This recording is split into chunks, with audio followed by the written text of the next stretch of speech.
was rare when Elvis would do a movie song live in concert, but you're about to hear more of the king of rock and roll live doing his great movie songs. Other stuff from his last film. I'm driving out to the desert. I found a great location for my astrophotography experiment not too far from Las Vegas.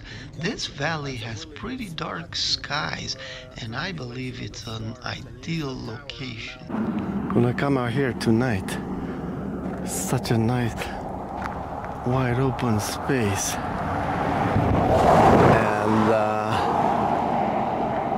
yeah,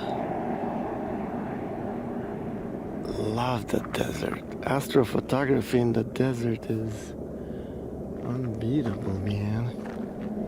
Unbeatable. There's that mountain. Triangulation is a simple concept, yet it has limitations that need to be understood. Triangulation can be carried out with any direction-finding equipment like antennas. In our case here, we'll be using optical instruments, namely a camera, or two cameras to be exact. And as you can see in the graphic, there's some uncertainty due to the measuring equipment. And that uncertainty translates into an error ellipse in the location of the target. And the farther out that we push the instrument, the larger the error ellipse. And for our camera and the lens that I'll be using, the 50mm focal length, and given the pixel pitch of the sensor, I have an uncertainty of about 0.0000784 radians, and that translates to a range of 12,755 miles to infinity. So the instrument is useless beyond that, you know. And so you may be wondering, like, why would I even be trying something like this, you know? But just out of curiosity, I said, I'm going to try it, see what happens. And I'm also hoping that by integrating and taking multiple images, I can reduce and average the data to get better resolution, sub-pixel resolution. Now, once we determine the angle A, okay, then we can use the equation we see there. And when we're going for things in the distance, for small angles, it is just d over a. D is the baseline. So I'm pretty excited.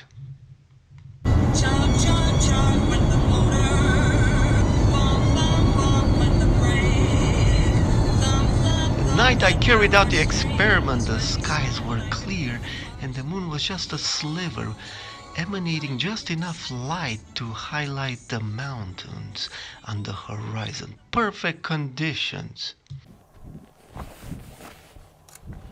So I'm recording at night. Here's one of my cameras, and there's my car. Oh, starry night. And the other one is about a mile down there, and I didn't see any signs over here, but I looked at my my odometer. So I'm doing 30 exposures. I missed a few because I had to drive over here, but I'm looking at the mountain. Oh, this is gonna be good, man. This is going to be good.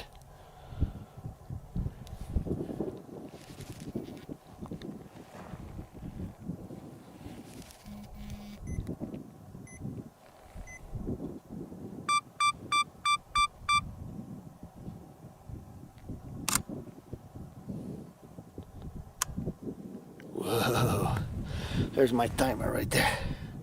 It's hanging. Oh, it's gonna be good. It's gonna be good. See, it's right there. It's my timer. I have two identical ones. I didn't get the camera quite level. It's all messed up. I hate this stand. So annoying. But anyway, I got a tower there to align. This is gonna be good.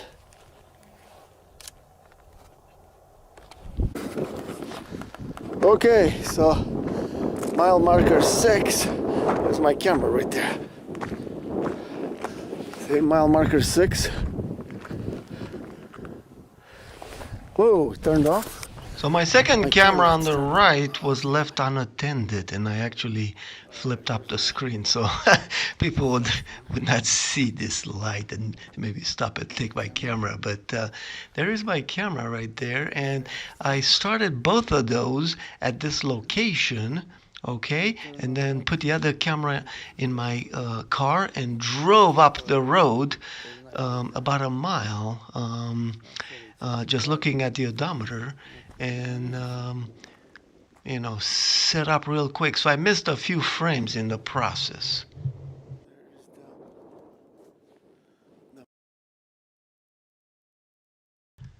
So here's the diagram of my experiment. So I used two cameras separated by 1.177 miles. I had to actually go back and drive and get the distance more accurate. And I use my laser rangefinder as well. But this is to scale on the map exact distances. Okay, so we will determine the angle A. And after we have the angle A, then we can correct the images and align the cameras so they're parallel. Okay, and once they're parallel, then we can get the angles to different stars out there and do the calculations. So, but there's more work. We also have to think about elevation. And notice at the top there on the left, we have to correct for the baseline. There's a 15-degree angle between the road, the Tecopa Road, and the direction towards the tower. And I actually aligned on the tower. So I'll show you some images now of how I extract the data. So I chose this mountain, Mount Potassi, because there is an antenna tower on top, and it has this red light beacons, and I'll tell you later why that's very important. And so I bring in two images from the two cameras, and then I copy one onto the other, and I turn the transparency to about 50, and then I shift them and align them. All right, as you can see here, we can get that looks pretty good. Maybe in between this position and the other one. Actually, this one looks pretty good. So just visually, I align the two images, and then I begin to measure the distance between the stars as seen by the two cameras. And here it's very tricky. There's not a whole lot of stars, but when they overlap, it's hard. So there's 3 in a triangle. So I actually enable visibility, and I kind of memorize. So there's nothing there. Boom, there they are. 1, 2, 3. And so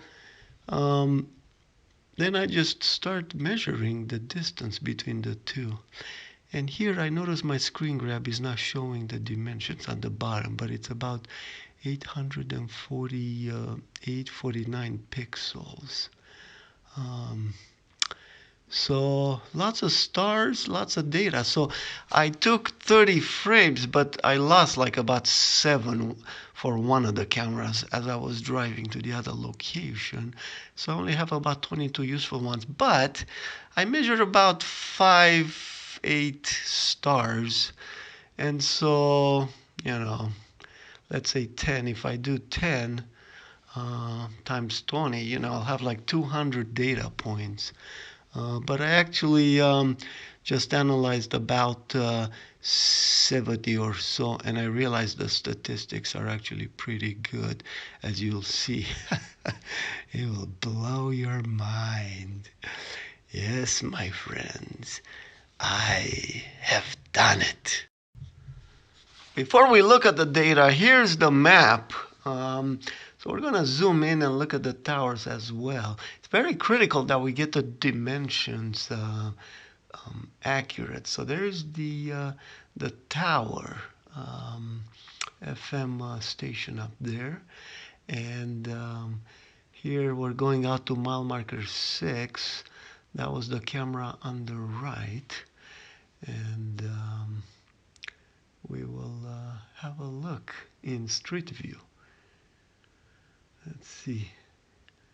There it is, right there. Yep, mile marker 6.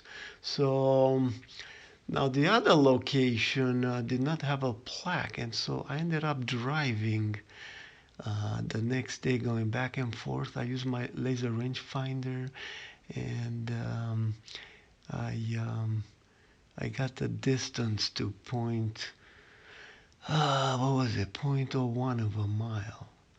So here's Mount Potassi, here's the station. Where is it? There we go. And let's look at the photos available. Here's the tower. You can see the shadow on the ground. Let's go up here. Yep, there we go. So there's the tower. And yeah, it has the lights on it, and that enabled us to align the images. So pretty cool. And I'm out there, somewhere out there.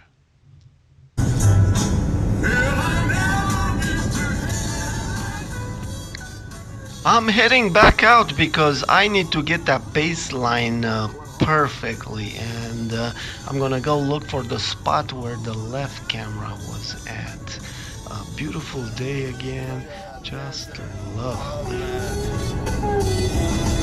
Love that desert.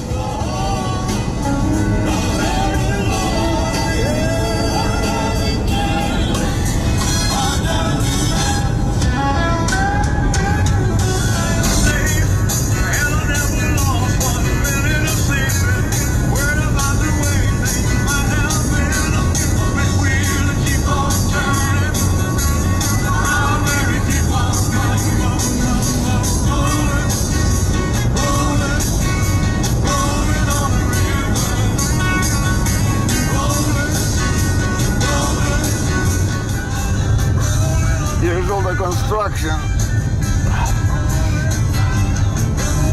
that I saw last night.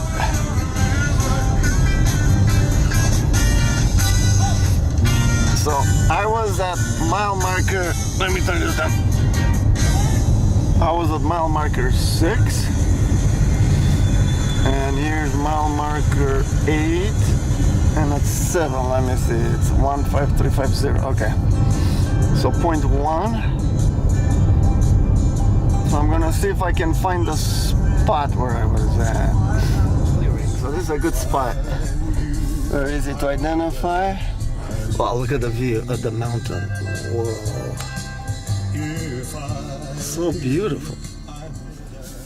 Mile marker 6, and there's the mountain. Alright, so now I'm gonna reset this thing. How do I reset it?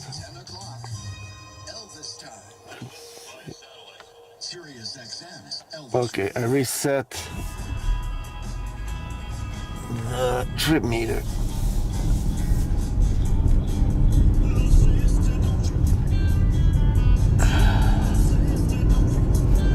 So now we're gonna go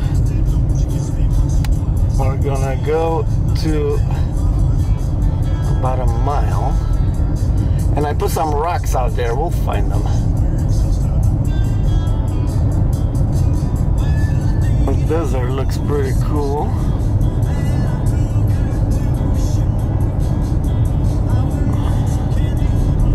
Point 3. Point 4. Or a point 4. Point 5. It's the mountain. Woo! Better keep an eye on these bushes. 0.5. 0.6. Let's see. There was a tall bush, and then there was some stubby desert palms, or whatever these things are called. This little palm-looking things. 0.8. 0.8. Ooh, is that it? Nope, that's not it. 0.8. 0.9. 0.9.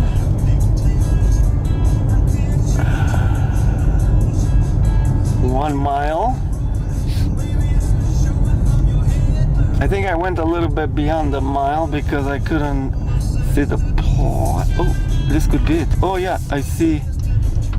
I think this is it. Yeah, I found it. I can see the tire marks. Yeah, this is it. Woo, we found it. All right, we found it. This is exciting. All right, we found it. So here it is. I put this rock inside of this thing right here, right there, and those. So yeah, I had the tripod out here, and now I brought my. Okay, let's see. I brought my laser.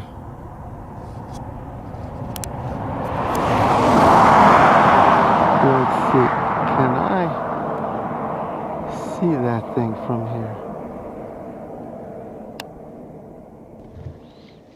Unfortunately, the laser rangefinder did not work at that distance, and what I ended up doing is driving from mile marker 6 until my odometer exactly changed to 1.2 miles, and then I used my laser rangefinder and looked back at this location where the camera was, and I realized it was 40 meters, so around 120 feet or so, and that's how I got the 1.177 mile baseline. So yeah, we needed accuracy, and I got it.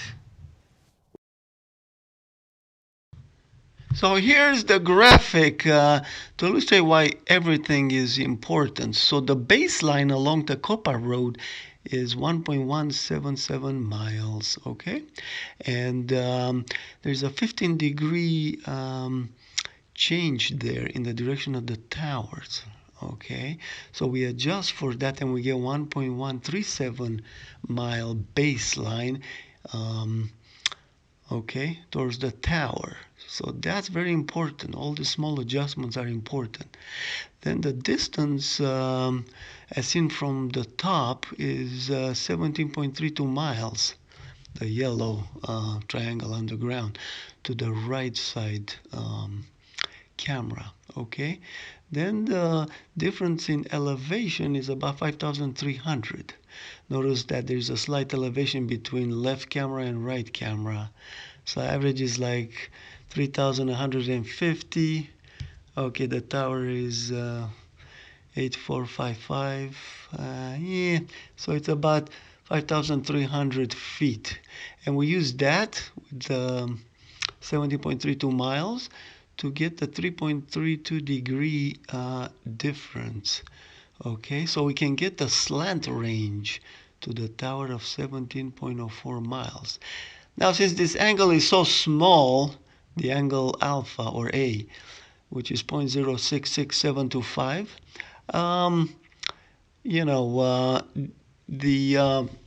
the difference between an arc segment and the chord is actually very small. So the D over A approximation will hold.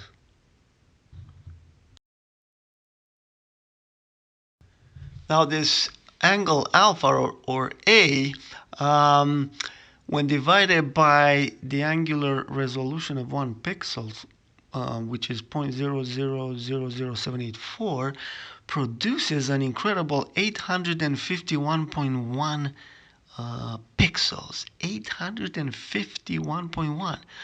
Well, when I was measuring the stars, I was getting around 847, 48, sometimes 49, sometimes 46, and it just blew me away. I said, whoa, that is incredible. Anyway, this angle alpha is the angle that if we shift the image by that amount, then the two cameras are calibrated and exactly perpendicular. But we don't really have to do that. We just take the difference between the distance of the stars, that we measure, and 851.1, and that gives us the difference in angle from the stars to the antenna. And what I found out just blew me away, folks. Have a look at this. I plotted all my data in a histogram and found the average 847.63 pixels, standard deviation, and the confidence interval, and plugged that into my equations, and I was blown away.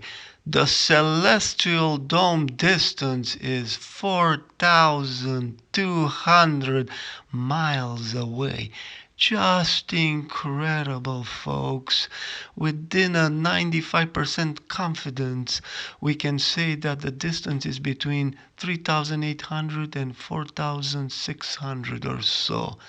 Just incredible, folks. And this was only 9 images. I still have more. And if I analyze it more and gather more data, I'm only going to tighten that confidence interval. This is incredible, folks. What does this mean? We saw that the sun, in my previous analysis, came out to about the same distance. Yes, my friends, things are very mysterious out there. Yeah, I have done it, folks. Anybody that wants the data, I can give it to you, and the images. This is truth, folks. Some people think I'm trolling you. I smile and laugh at times, but I'm serious about science, and there is an explanation for this, and it's refraction. Light from distant stars diverges as it enters and approaches the surface. It's a divergent phenomena which produces virtual images. So the stars are not really there. The calculations we've done in this graphic are along the light blue lines, right? So the red is the light comes and diverges out, and we measure its angle on the surface, and the calculations assume straight line propagation. Therefore, they intersect at a distance of about 4,200. But it's really the curvature of light that does that. And this indicates that higher up, light travels slower than down below. So it's really incredible. Or, as the flat earth community believes, there is a dome. The holographic dome. We'll talk about this in the future.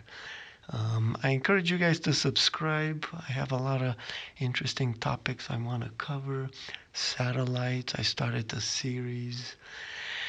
I've been everywhere, as you probably know by now.